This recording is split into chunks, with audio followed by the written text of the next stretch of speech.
Assalamualaikum warahmatullahi wabarakatuh.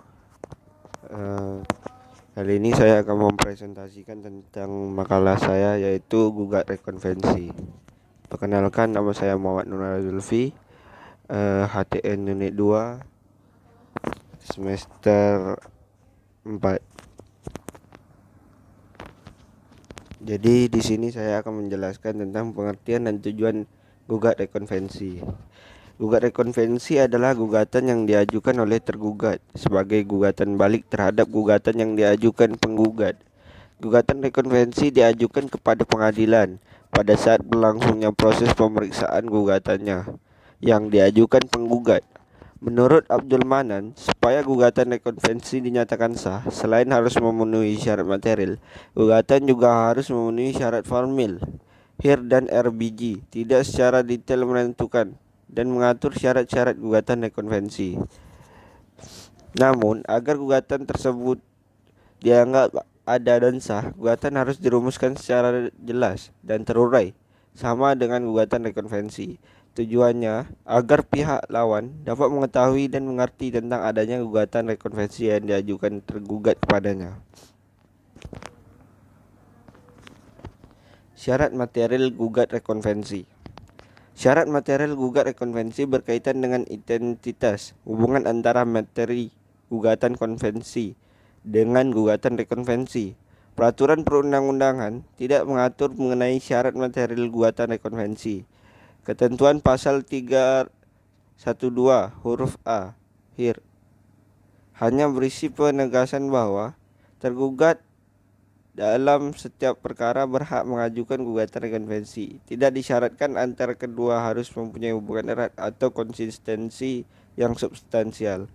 Walaupun tidak terdapat pengaturan mengenai syarat harus adanya koneksitas antara gugatan rekonvensi dengan konvensi, ternyata dalam prakteknya pengadilan cenderung menerapkan seolah-olah koneksitas merupakan syarat material gugatan rekonvensi. Oleh karena itu, gugatan rekonvensi baru dianggap sah dan dapat diterima untuk diakumulasi dengan gugatan rekonvensi apabila terpenuhi syarat.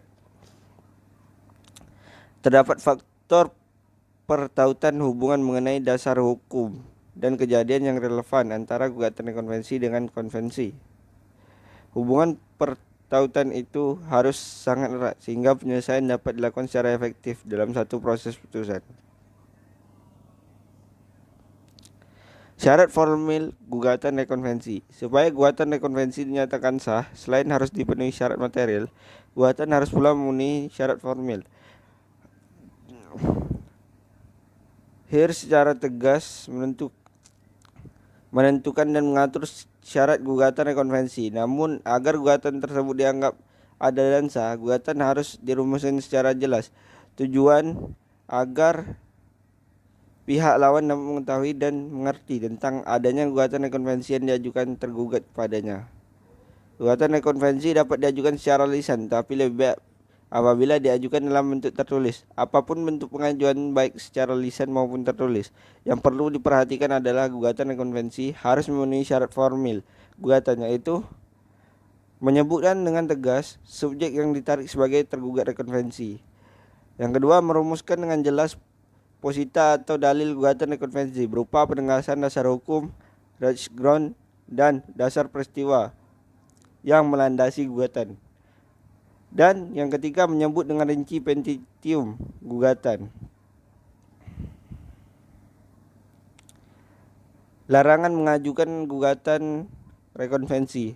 Pasal 132 ayat 1 Herzeine Inlandisch Reglement HIR mengatur bahwa tergugat berhak mengajukan gugatan rekonvensi dalam setiap perkara. Akan tetapi ternyata pasal tersebut mencantumkan pengecualian berupa larangan mengajukan gugatan rekonvensi terhadap gugatan konvensi dalam perkara tertentu.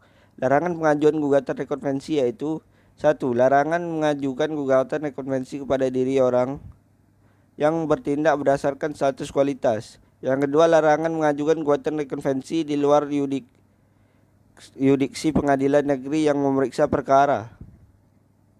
Yang ketiga, gugatan rekonvensi terhadap eksekusi. Yang keempat, larangan mengajukan gugatan rekonvensi pada tingkat banding. Yang kelima, larangan mengajukan gugatan rekonvensi pada tingkat kuasasi. Selanjutnya, sistem pemeriksaan konvensi dan rekonvensi. Pengaturan mengenai sistem pemeriksaan penyelesaian gugatan konvensi dan rekonvensi diatur pasal 132B ayat 3. Terdapat dua sistem pemeriksaan penyelesaian, yaitu yang pertama, gugatan konvensi dan rekonvensi diperiksa secara diputus sekaligus dalam satu putusan. Sistem ini merupakan aturan umum general rule yang menggariskan proses pemeriksaan dan penyelesaian gugatan konvensi dan rekonvensi dengan syarat dilakukan secara bersamaan dalam satu proses pemeriksaan sesuai dengan tata tertib beracara yang digariskan undang-undang, yaitu adanya keterbukaan hak untuk mengajukan eksepsi, jawaban, replik, duplik, pembuktian, dan konklusi, baik pada konvensi dan rekonvensi.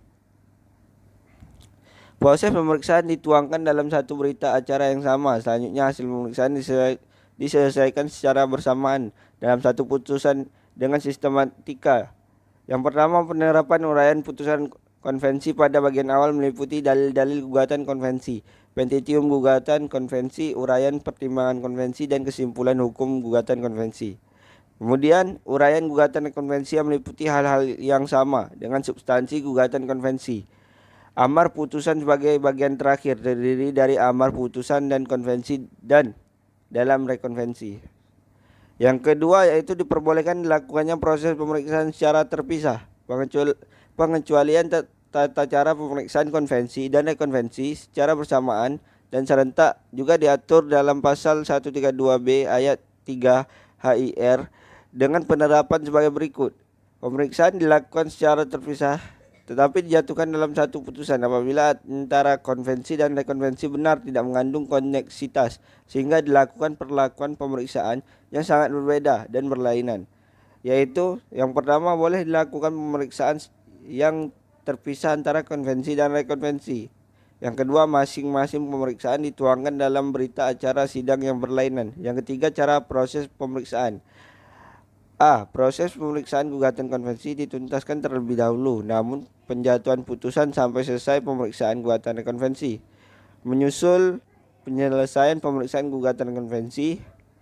C. Penyelesaian akhir dijatuhkan dalam satu putusan dengan register nomor perkara yang sama. D. Diucapkan pada waktu dan hari yang sama. Mungkin hanya ini makalah yang dapat saya presentasikan. Mungkin ada salah, mohon dimaafkan. Wabillahi taufiq wal hidayah. Assalamualaikum warahmatullahi wabarakatuh.